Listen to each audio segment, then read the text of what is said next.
Bismillahirrahmanirrahim. Assalamualaikum warahmatullahi wabarakatuh. Dan selamat sejahtera semua. Terima kasih kepada Urustia Kursus Radiation Protection 2021 Emergency Radiology yang menjemput saya untuk terlibat sama sebagai penceramah lah. Dan topik yang diberi kepada saya adalah Design and Radiation Protection of Red Zone in Emergency Department. Okay, untuk topik ni adalah topik yang bagi saya agak barulah untuk saya. Sebab saya tak pernah bagi topik yang sebegini detail lah berkaitan dengan Design and Radiation Protection of Red Zone in ED. Okay? Saya cuba yang terbaik lah. Saya dah cuba buat slide yang terbaik yang saya mampu lah, dan saya kongsi bersama tuan-puan. Cuma jika ada apa-apa informasi yang rasanya tidak tepat, boleh kemukakan semula kepada saya lah untuk saya buat pembetulan. Supaya kadang-kadang ada benda yang saya rasa praktisnya sebegitu, tapi mungkin di peringkat hospital sendiri, terutamanya di Jabatan Kecemasan, praktisnya berbeza. Okey. Konten untuk talk hari ini terbagi pada 3 lah: Design, Radiation Protection and Summary. Okay, di bawah design saya pecah kepada 4, iaitu General Design of Hospital, Design of Emergency Department, Zoning System, and then Mobile or Static. Ini refer to Mobile Radiography System or Static Radiography System. Untuk Radiation Protection terbagi pada 5: Radiography System, 2D versus 3D Imaging System, System of Radiological Protection, Basic Principle of Radiation Protection, and the last one is Radiation Incident. Dia ada contoh lah saya akan bagi. Dan juga yang summary ni just kita punya summary the whole topik lah. Okay, disclaimer. Ini penting lah disclaimer. Sebab apa yang saya sediakan di sini bukan hanya dia based on normal practice, normal situation. Maksudnya sebab sekarang dengan keadaan pandemik COVID-19 kan, kemungkinan ada slide, ada maklumat dalam ni mungkin tidak sesuai dengan keadaan sebegitu. Cuma take note lah, slide ni disediakan dalam untuk keadaan normal practice dan juga normal situation. Okay, start. For design, General Design of Hospital. Kat sini saya nak tunjuk kebiasaannya design untuk hospital ni, dia kebiasaan kalau kita tengok pada Jabatan Kecemasan, kedudukan Jabatan Kecemasan dia akan berada di bahagian tepi lah. Di bahagian tepi kompleks hospital tu dia akan berada di bahagian tepi. Dan biasanya di bahagian hadapan sekali. Dan juga kita boleh lihat lah kedudukan untuk jabatan-jabatan lain. Biasanya untuk imaging, biasanya kita panggil Jabatan Perimajan Diagnostik ataupun Jabatan Radiologi.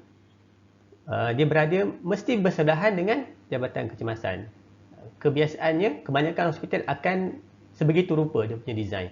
Dan juga macam perkhidmatan untuk lab ataupun Jabatan Patologi, dia juga akan berada berhampiran. Biasanya bersebelahan lah dengan Jabatan Kecemasan. Yang mana untuk Jabatan Kecemasan ni dia akan berada, dia akan lokasinya sepatutnya easy to access lah.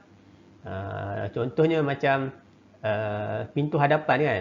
Jabatan Kecemasan tu berada berdekatan dengan pintu hadapan kompleks hospital, supaya senanglah ambulan nak datang ataupun public atau pesakit nak datang, nak access. Tak adalah letak Jabatan Kecemasan di bahagian belakang kompleks hospital kan, jauh. Dan juga on the ground floor, biasanya akan berada dia di ground floor lah. Dan juga dia berhampiran dengan ICU dan OT, operating room. Okey.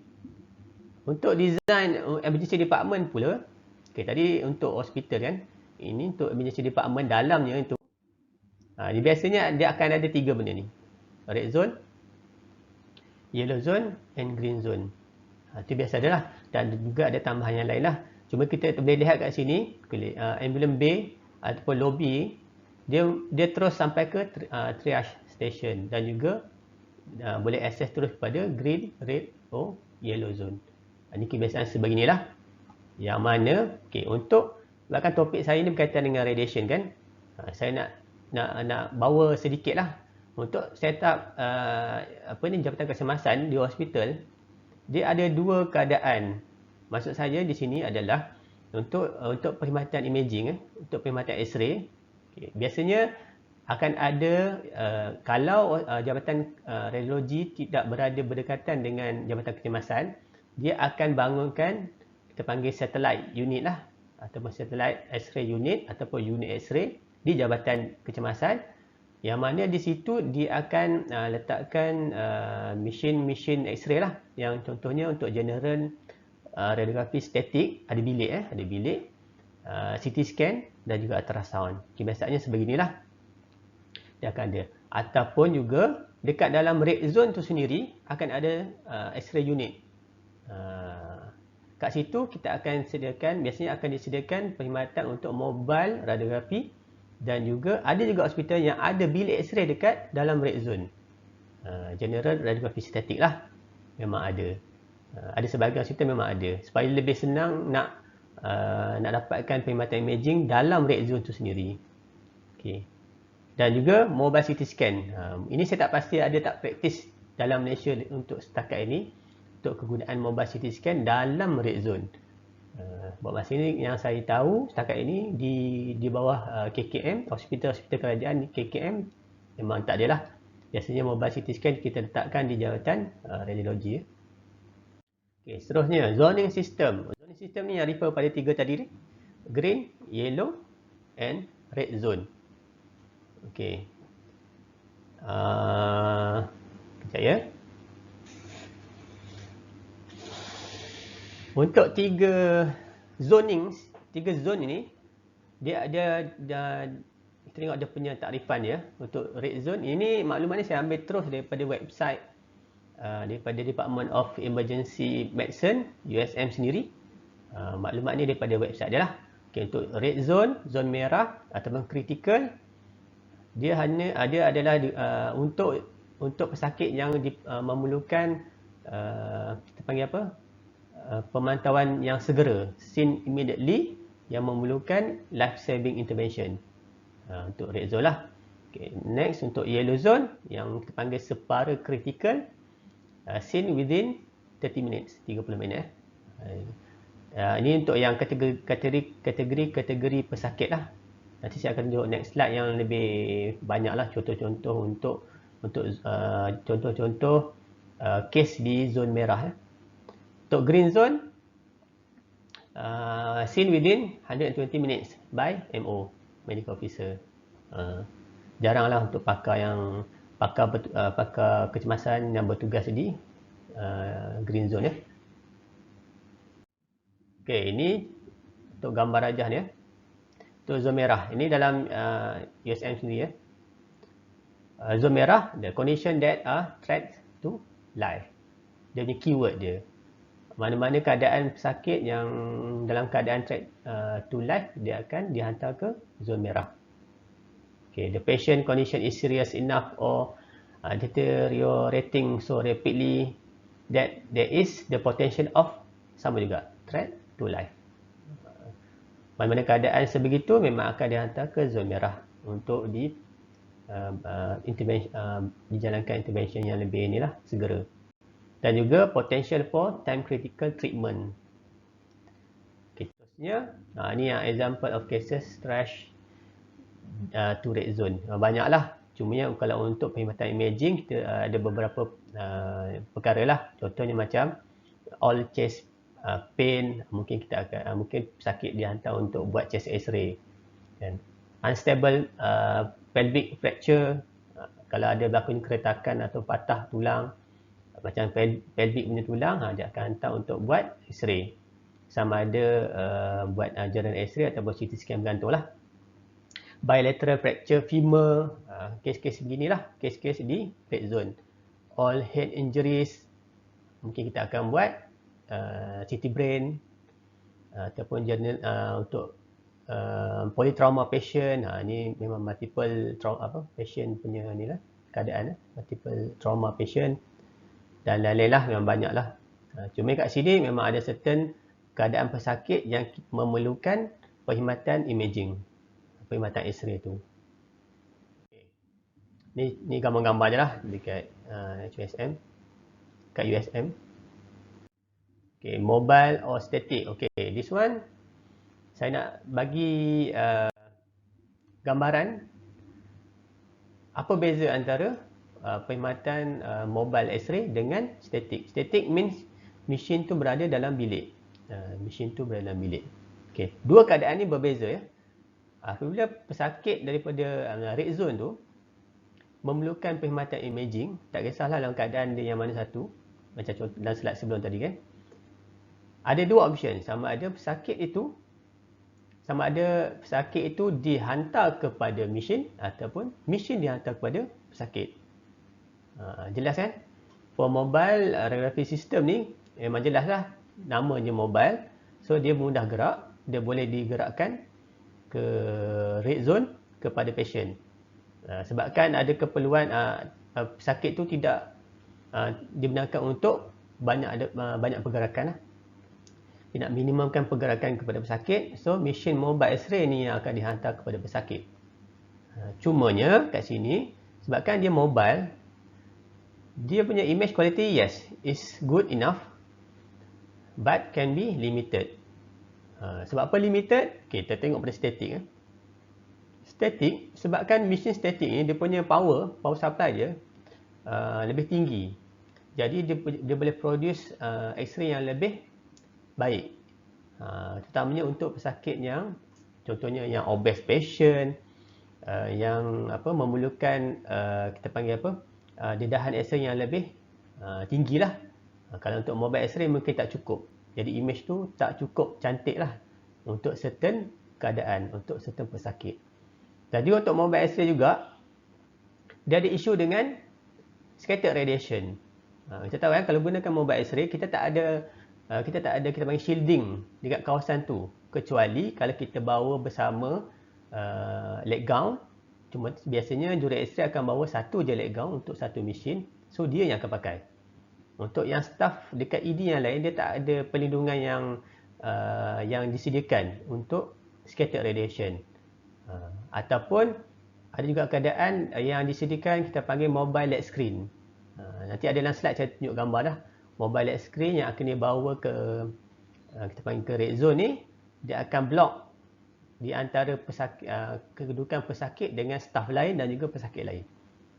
So dia boleh control lah. Dia still boleh manage radiation, scattered radiation untuk mobile X-ray ni. Cumanya dia tak menyeluruh lah. Dia tak boleh control sepenuhnya. Tapi kalau untuk static ni untuk bilik X-ray, dalam bilik, so patient tu akan dibawa ke dalam bilik. So scattered radiation tu akan terkawal di dalam bilik. Dia tak akan keluar lah. So senang kita nak manage staff-staff lain untuk yang betul-betul perlu berada bersama pesakit, yes, dia berada dalam bilik lah. Yang lain-lain tu boleh keluar. So kita boleh kurangkan bilangan staff yang terdedah kepada scattered radiation. Nampak perbezaannya lah. Cuma kat sini macam saya beritahu pada peringkat awal tadi kan, ada jawatan kecemasan yang dekat red zone dia tak ada bilik X-ray. So dia hanya boleh gunakan perkhidmatan mobile sahaja. Kalau dia nak guna juga bilik, dia kena hantar pesakit ke macam contoh tadi dalam green zone, ada unit X-ray kan, dan melibatkan pergerakan pesakit lah.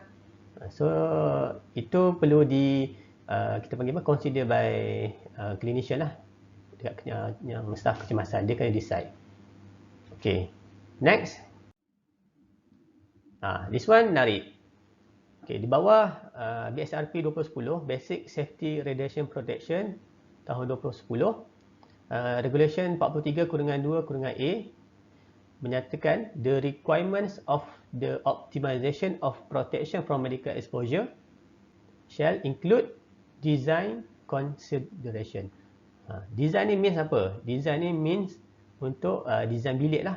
Design bilik dan kelengkapan yang diperlukan dalam bilik X-ray tu. Disebabkan itu, yang rajah yang saya tunjuk ni menunjukkan ada tube X-ray, ceiling mounted punya tube X-ray, tapi dia tak ada table. Patient baring dekat trolley patient lah. Ni dalam bilik. So maksudnya ni bilik X-ray yang khas untuk keadaan-keadaan untuk dekat red zone lah. Kita panggil sini lah. Dia dipanggil dedicated radiographic equipment located in red zone. So the trauma yang patient ni, dia tak perlu dialihkan kepada table X-ray. Dia boleh direct saja, dia terus berada pada dia punya trolley, patient trolley ni, dan boleh dijalankan pemeriksaan radiografi lah untuk dapatkan image. Okay, ini just penerangan lah yang nak tunjukkan. Okay, ini yang contoh lah layout plan yang menunjukkan ada dua bilik X-ray. Bilik X-ray 1, bilik X-ray 2 berada bersebelahan, tetapi X-ray tube dia ada satu je. Mesin X-ray ada satu je. Yang mana tube X-ray ni boleh dialihkan sama ada di bilik 1 ataupun bilik 2 lah, bergantung kepada keadaan. Maksudnya apa? Okay, dalam red zone ni ada bilik X-ray sendiri dengan dua bilik, satu tube X-ray. Maksudnya dalam masa yang sama, tube X-ray boleh gerak. Dalam masa yang sama, dua pesakit boleh berada di setiap satu bilik. Untuk treatment kan, untuk treatment. So kalau untuk patient pesakit di bilik 1 perlukan X-ray, kita gerakkan saja tube X-ray tu ke bilik 1 dan juga ke bilik 2 lah, bergantung pada keperluan. Yang mana bila ada bilik ni, kita boleh kontrol dia punya scattered radiation dalam bilik ni. Dan tak semua orang yang perlu berada dalam bilik akan terdedah kepada scattered radiation tu. Ini yang lebih kita panggil yang lebih sesuai lah kalau untuk diwujudkan dalam red zone hospital lah. Okay, sama juga dia still kena patuh keperluan-keperluan berkaitan dengan radiation protection yang saya sebut tadi dalam BSRP tadi tu. Contohnya berkaitan dengan minimum size, dia punya dimension 25 kali 4 meter. Itu kena patuh lah kalau perlu diwujudkan bilik X-ray dalam red zone. Dia ada keperluan lain. Contoh kat sini dia tunjuk keperluan lain di bawah garis panduan ni kan. Keperluan lain untuk bilik X-ray, dia adalah dimensi ketebalan perisaian pada dinding dan pintu. So kena fulfill lah semua requirement kat sini. Okay, this one dipanggil full body imaging scan. Perkhidmatan penggunaan full body imaging ni, dia tak meluas. Dia tak meluas. Dia wujud dalam bidang radiografi. Digunakan dekat ED, especially dekat ED. Tapi dia tak worldwide. Kat Malaysia, KKM memang tak adalah. Private saya tak pasti. Sebenarnya mesin ni bukanlah baru. Dia dah start daripada tahun 2003-2004 kot. Yang first model lah, 2003-2004. Jadi sampai sekarang memang ada beberapa generasi model lah. Dia punya brand, jenama dia Lodox. Dia punya model dia adalah STAT scan. Dia akan scan the whole body, daripada kepala sampai kaki. Untuk satu the whole body yang scan tu, full body tu ambil masa cuma 13 saat saja. Kita tengok ini contoh image lah. Dengan hanya 13 saat tu, dia boleh dapat the whole body lah. The whole body, dia boleh nampak memang cantik lah. Dia nampak dia punya contrast, brightness of the image tu memang nampak lah. Dan bila dia zoom, dia boleh nampak fracture. Contoh kat sini kan, dia boleh nampak fracture. Dia boleh nampak fracture pada ribs. Dia boleh nampak. So memang nampak mesin ni memang ada potensi. Tapi kena ingat sesuatu lah. When we use the whole body in scan, of course the radiation akan tinggi. Walaupun company ni dia claim dia punya mesin ni hanya menggunakan low radiation, tapi still do we need the whole body punya scan, the whole body punya image untuk setiap satu patient. Dia akan jatuh kepada justification lah. Justify tak untuk buat the whole scan, the whole body scan? Kalau perlu, yes. Kalau tak perlu, tak perlulah. Sebabkan itu, dan satu lagi adalah dengan harganya lah. Dalam market harganya mahal lah. Jadi mungkin tak berbaloi lah untuk dibeli dan dipasang dalam KKM. Cuma ni ada option. Saya betul ini adalah option yang ada dalam market. Saya tak adalah cuba nak memberi galakan untuk mana-mana hospital untuk beli. Cumanya saya beritahu ini ada option yang ada dalam market. Kita ke arah topik kedua, radiation protection. Okay, this one. Topik ni saya akan betul-betul spesifik related dengan our mission lah, our X-ray mission dan juga perkhidmatan dekat red zone. Okay, dekat kecemasan lah. Okay, for radiografi sistem, dia terbagi pada 3. Sistem tu, jenis dia. Okay, sistem radiografi ada 3. First one is conventional radiografi ataupun film screen. Yang bila kita sebut bilik gelap kan. Kalau dekat bilik X-ray, jawatan X-ray ataupun unit X-ray, masih ada lagi bilik gelap, means dia masih ada lagi sistem yang film screen system lah. Dia perlukan bilik yang gelap untuk proses dia filem. Dia macam ni lah, dia macam kita panggil apa? Fotografi punya bidang kan, bidang fotografi zaman dulu, sebelum wujudnya digital kamera, kan dia pakai filem kan. Kamera yang menggunakan filem, Kodak lah, Agfa lah, ingat tak? Bila kita nak proses dia filem, kita kena hantar ke kedai-kedai gambar kan. Dalam kedai gambar tu ada bilik gelap. Dia akan proses filem tu untuk dihasilkan gambar yang kita boleh dapat lah yang kemudian tu. Sama je konsep dia. For radiography system, ada bilik gelap, dia proses dia filem untuk dapatkan image tu. Okay, yang kedua, next adalah computed radiography system atau kita panggil CR system. CR system ni dia sama konsep macam film screen, cumanya dia tak perlukan bilik gelap. Dia tak ada filem dalam kaset tu. Okey, ni kaset kan. Dalam tu dia tak ada filem. Macam yang konvensional ni dia ada filem. Yang di CR ni dia bukan filem. Dalam tu dia panggil IP, imaging plate ataupun imaging, dia banyak nama lah, tapi biasanya secara generalnya kita panggil imaging plate, IP. IP tu yang akan diproses dalam CR ni. Ni CR adalah cassette reader lah, kita panggil cassette reader. Dia akan proses dalam ni dan secara digitalnya dia akan hasilkan image lah. Dia lebih cepat dan mudah berbanding dengan film screen system lah. Dan seterusnya dia ada sistem digital, full digital lah, digital radiography system, yang mana sistem ni dia tak perlu lagi ada external cassette reader ni. Dia tak perlu ada. Dan juga kaset dia tu, bentuk kaset sama je. Maksud kaset memang sama, masih petak dengan saiz-saiz tertentu. Tapi biasanya untuk yang digital dia saiz dia satu lah. 14 inci kali 17 inci ataupun lebih besar sikit daripada tu. Daripada expose je pada X-ray, dalam masa 3 atau 4 saat, image tu akan terus keluar pada paparan screen dia. Biasanya screen ni akan berada dalam body machine lah. Ini untuk mobile X-ray kan. Dia akan dipaparkan terus dalam masa 3 hingga 4 saat, terus dapat gambar. Lebih pantas, tak perlu lagi angkat kaset letak dekat kaset reader ni. Dia terus dapat gambar. Ada juga jenis, ada juga brand dan model lain yang dia punya monitor paparan ni jenis macam iPad lah. Dia akan letak. Dia bergantunglah pada design setiap produk lah, berbeza. Okay. Yang mana diguna pakai secara meluas di dunia buat masa ni adalah 2 dan 3 lah. CR dan juga DR. Of course, DR is mahal lah. Tapi dari segi proses kerja dia lebih ringkas dan mudah. Okay. Ni saya nak tunjuk fizik sikit. Perbandingan antara film screen dengan digital image related to radiation dose. Apa kaitan dose dengan kita panggil penggunaan film screen ataupun digital image ni? Okey, graf ni menunjukkan signal respon kepada dose.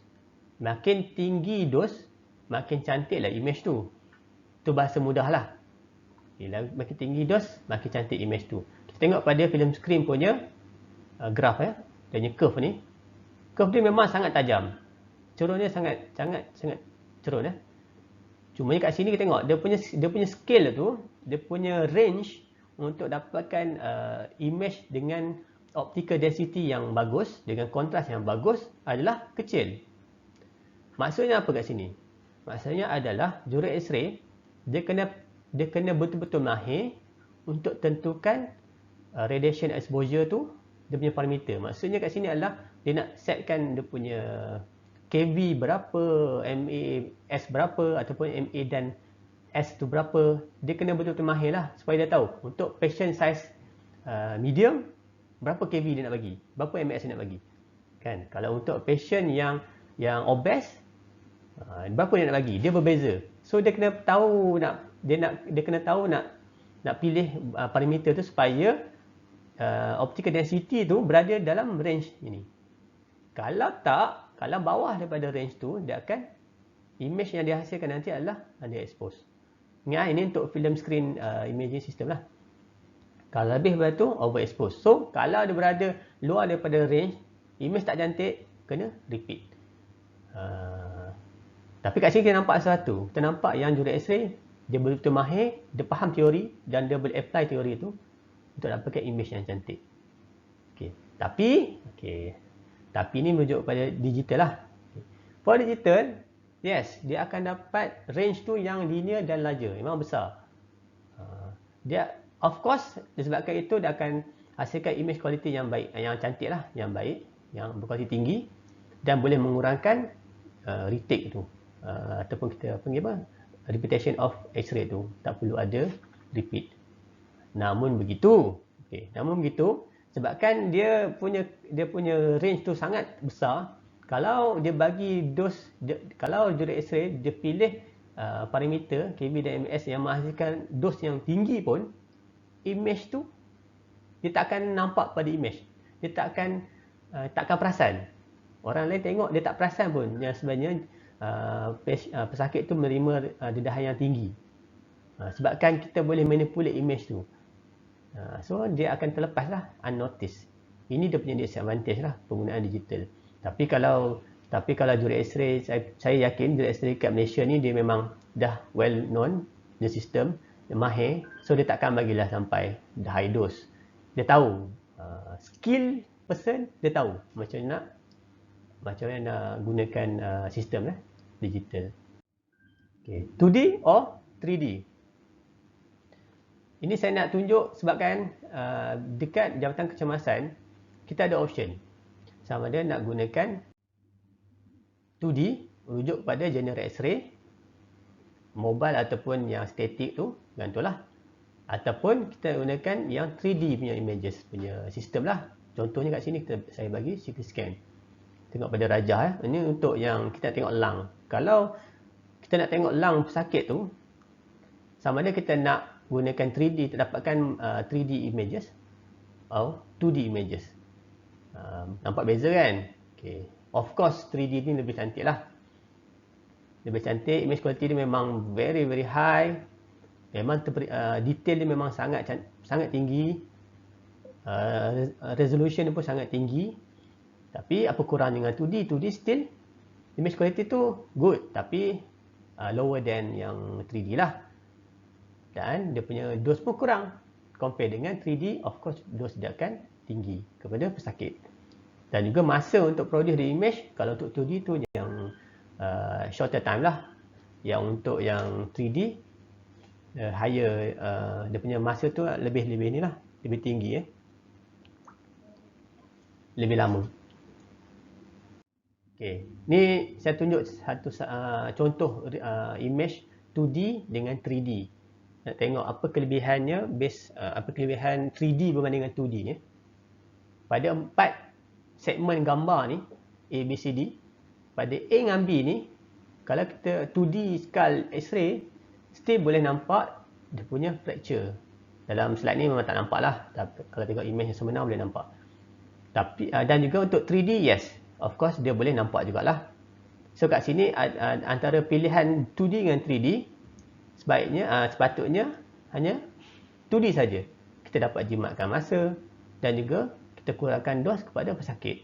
Sebab dalam sama ada 2D atau 3D, still kita boleh nampak kita panggil fracture pada skull patient. Okay, untuk C dan D pula, kalau 2D tepi plane gunakan X-ray, X-ray ni kan, dia tak nampak, dia tak boleh nampak fracture tu. Bila buat 3D dia boleh nampak. So means that kalau untuk keadaan ni, kalau patient tu hanya menjalani pemeriksaan general X-ray 2D, clinician akan terlepas lah, dia akan miss out apa-apa fracture pada skull. Tapi kalau 3D boleh nampak lah. So kat sini lah memegang peranan yang penting. Clinician kena pandai dia nak pilih sama dia nak buat general X-ray saja ataupun CT scan for 3D kan. Dan juga macam saya sebut tadi lah, bila gunakan 3D, dos dia akan meningkat. Okay, next, system of radiological protection. Ini banyak kali diulang-ulang. Semua orang yang berada dalam bidang ni, maksud saya dalam bidang radiologi ataupun radiografi, benda ni akan disebut berulang kali supaya kita boleh ingat. Dan juga yang mana clinician pun yang nak request the examination pun dia kena faham benda ni. Sebab apa? Okay, kita tengok satu-satu ya. Justification of practice.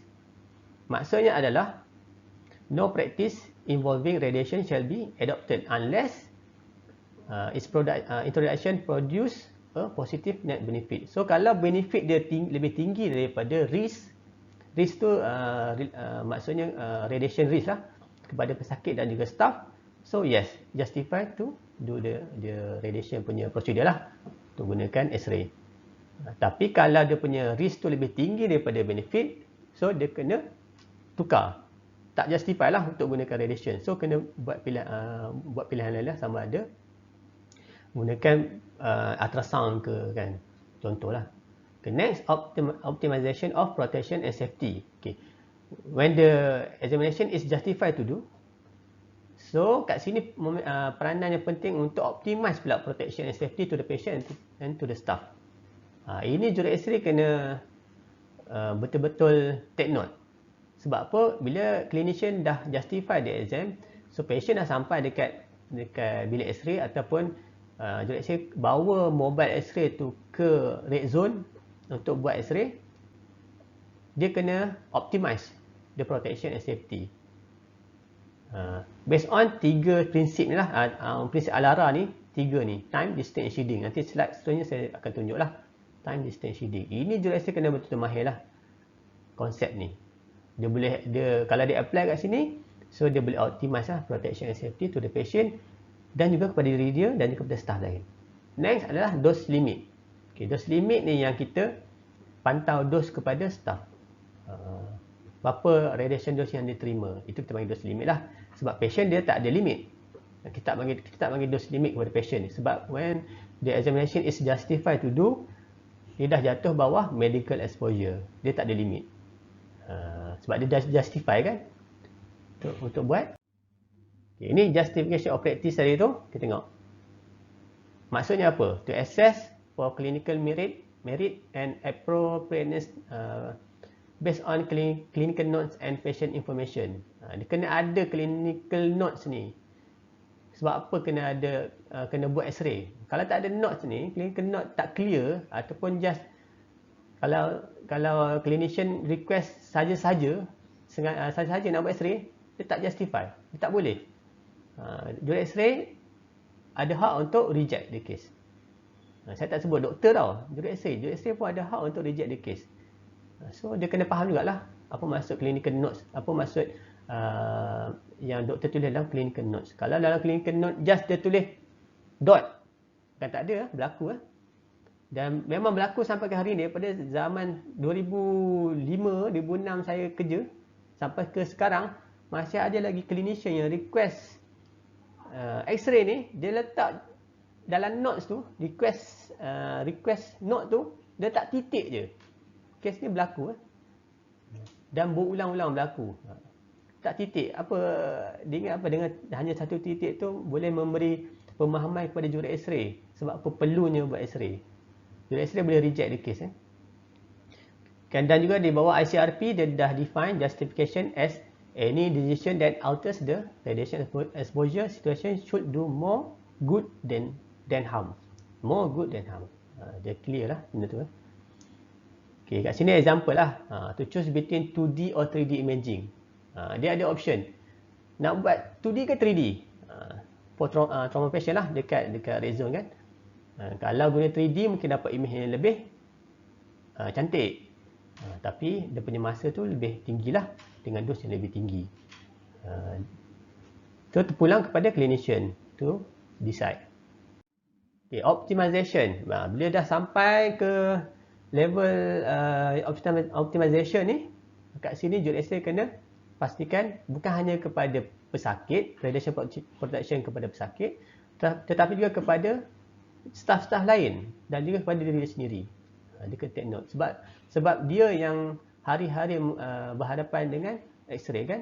So dia lebih dia perlu ambil perhatian kepada perkara tersebut lah. Okay. Ni apa praktis yang boleh diambil lah untuk optimize the protection and safety. Okay. Close the collimation radiation collimation tu kepada ROI interest of region of interest yang diperlukan sahaja. Janganlah kalau doktor request untuk buat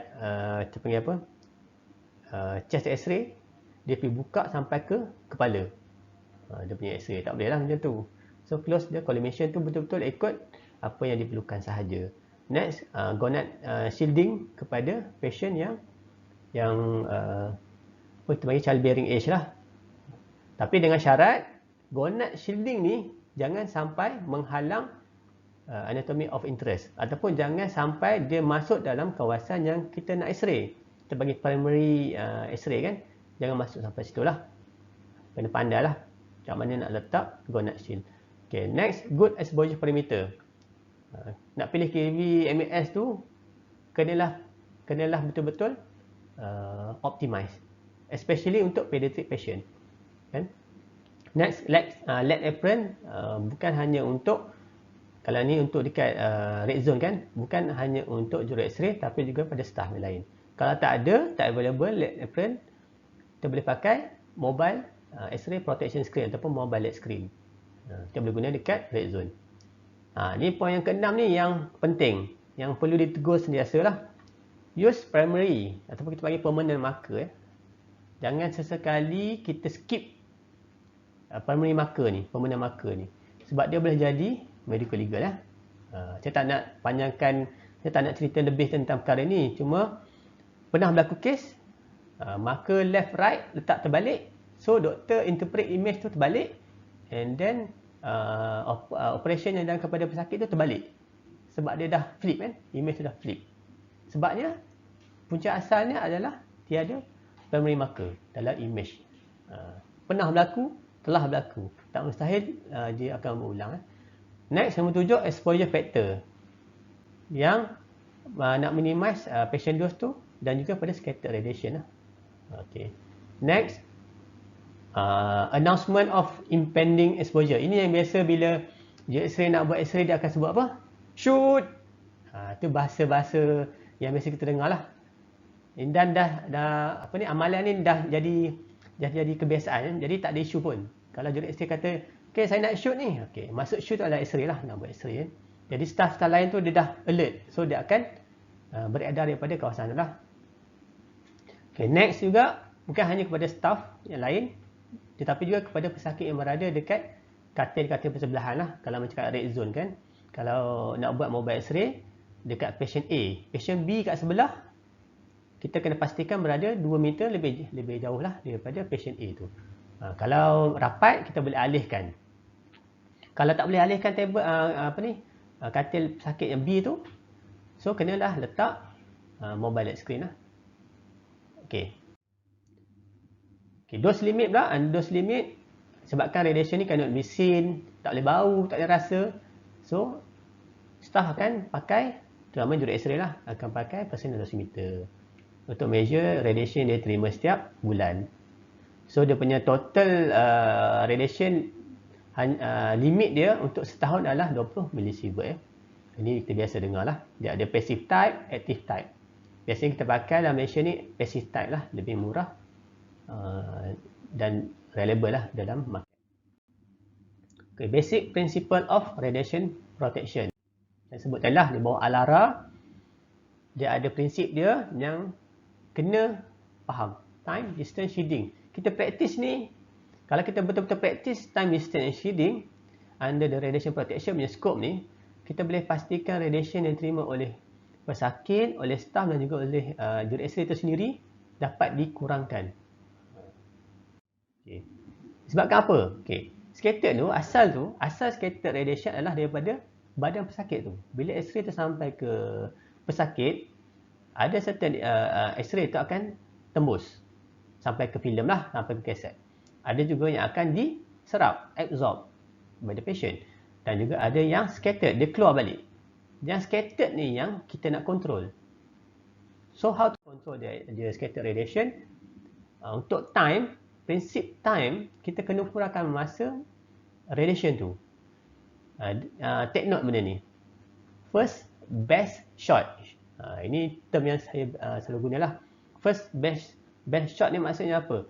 Saya kena pastikan dia punya X-ray yang pertama tu adalah terbaik. Supaya takkan berlakunya repetition. Sebab kalau repeat, dia dah double the dose to the patient dan juga kepada diri dia, kepada staff. Dan juga minimize the number of exposure. Kalau perlukan AP saja, buat AP saja. Kalau rasa tak perlu buat lateral, tak perlulah. Sebab ada certain examination, certain view tu tak perlu pun. Bergantunglah, itu skill masing-masing. Di mana kalau kurang exposure, so kuranglah dose. Itu memang clear lah, ada time punya prinsip. Okay. Untuk prinsip distance, saya nak tunjuk berkaitan dengan satu kajian yang dijalankan oleh student UKM lah, tahun 2019. Dia nak tengok dari segi distance punya prinsip ni berkait dengan radiation. Dia buat simulation gunakan mobile X-ray. Dia expose the radiation to the phantom lah, dengan dia simulate patient tu digantikan dengan phantom. Okay, dia buat pada 8 sudut lah. Dia buat X-ray, dia ukur radiation pada 8 sudut pada jarak-jarak yang tertentu. Ada jarak dah. Ni hasil lah. Hasilnya menggambarkan bahawa ada calculation dia. Dia buat measurement and dia calculation. Dan then daripada measurement and calculation tu, untuk 32 patient sehari, hasilnya adalah pada jarak daripada center of the daripada RI kan. Katakanlah ini untuk chest X-ray kan. Okay, daripada patient punya lokasi sampai 2 meter menjauhi patient tu, kita boleh nampak ni pada yang kita boleh nampak pada scale lah. Scale ni adalah 2 meter. Okay, ni 2 meter. So, sampai ke jarak 2 meter, radiation tu dia dah berkurang sehingga by calculation 0.25 milisievert setahun. Memang rendah lah. Di luar daripada 2 meter dah rendah. Okay. Kalau yang biru ni menunjukkan bahawa radiation di kawasan ni adalah 1 milisievert setahun. Tengok apa yang tinggi adalah jarak dia 1.5 meter. Maksudnya apa kat sini? Maksudnya 1.5 meter menjauhi pesakit yang kita buat X-ray tu sudah memadai untuk mengurangkan radiation sehingga kurang daripada 1 milisievert setahun. 1 milisievert setahun tu adalah hak dos kepada orang awam atau pada staff selain staff X-ray, kita panggil orang awam juga lah. Tu dia terima dos yang kurang. So kat sini apa? Maksudnya bila kita buat mobile X-ray, kita kena pastikan tak ada sesiapa pun berada dalam range 2 meter ke bawah. Semua kena berada luar pada 2 meter. Ikut rajahnya lah. Ni yang kawasan merah ni kan. So tidak ada mana-mana individu selain pesakit tu berada dalam kawasan merah ketika buat mobile X-ray. Kat red zone pun kita kena apply benda yang samalah. Okay. For shielding, ni saya panggil tadi mobile light screen ataupun protective barrier, ada banyak nama lah. Dia ada roda, semua mudah digerakkan dan mudah untuk digunakan dekat red zone. Kalau untuk apron, leg apron atau leg gown ni digunakan oleh X-ray kan biasanya. So yang untuk mobile light screen ni kita bagi ada staff pakai lah. Ataupun kita guna static radiography dekat bilik X-ray. Senang nak kontrol scattered radiation. Okay, last point, radiation incident contoh yang pernah berlaku, yang saya pernah tengok, saya pernah buat analisis dekat Jabatan Kecemasan jugalah. Jurus X-ray buat X-ray pada satu pesakit, katil bersebelahannya ada pesakit lain dan juga ada doktor sedang ada prosedur lah, jalankan prosedur pada pesakit yang bersebelahan pesakit yang nak buat X-ray. Bila dah buat X-ray, doktor tu buat aduan, kenapa tak bagi tahu saya yang awak nak buat X-ray? Kalau tak, saya boleh beredar. Okay, itu dia punya claim lah waktu tu. Dan nak jadikan cerita, doktor ini pregnant, first baby. So bila kita terima aduan sebegitu, memang pegawai sains fizik di hospital perlu jalankan siasatan dan juga kita panggil simulasi lah. By simulation punya kita buat prosedur, kita buat calculation. Sebenarnya jarak dia antara pesakit yang buat X-ray dengan doktor tu 3 meter. Dia jauh kan, luar daripada 2 meter. Kita tahu radiation terima tu rendah, tapi sebab dia pregnant, so kita kena buat jugalah siasatan dan juga buat report rasmi lah. Daripada hasil siasatan ni dan calculation, kita dapati fetal dose kepada kandungannya memang kurang daripada 1 microgram. Ni unit untuk radiation lah. Dan juga based on reference yang kita ada adalah kalau fetal dose ni kurang daripada 50 mg, kita panggil memang boleh diabaikan lah dia punya dose. Dia lebih kurang macam background radiation lah. So no issue lah. So laporan ni kita dah serahkan kepada orang yang mengadu dan juga kepada pihak berkuasa lah, pada bahagian kawasan radiasi perubatan KKM sebagai rekod. For summary, point dia adalah, ingat balik ada 3 zon dekat Jabatan Kecemasan, dekat ED, red, yellow and green. So for mobile radiography system, image quality for mobile radiography is good but can be limited. Yang saya sebut adalah kalau obese patient mungkin tak berapa cantik lah image dia. Tapi the good point is mobile X-ray ni dia dapat memastikan pesakit tu tak perlu digerakkan banyaklah, tak perlu dialihkan ke kedudukannya. For static radiography system pula memang better image quality, tapi patient terpaksa dibawa ke bilik X-ray tu. Dia ada pro and cons lah. Dan point yang saya suka untuk berkongsi adalah 2 X-ray rooms with a sharing ceiling mounted lah, good option. Kalau ada dekat dalam red zone, memang ada satu option yang baik lah. Dan juga digital system better than film screen, itu memang kita boleh nampak dengan jelas.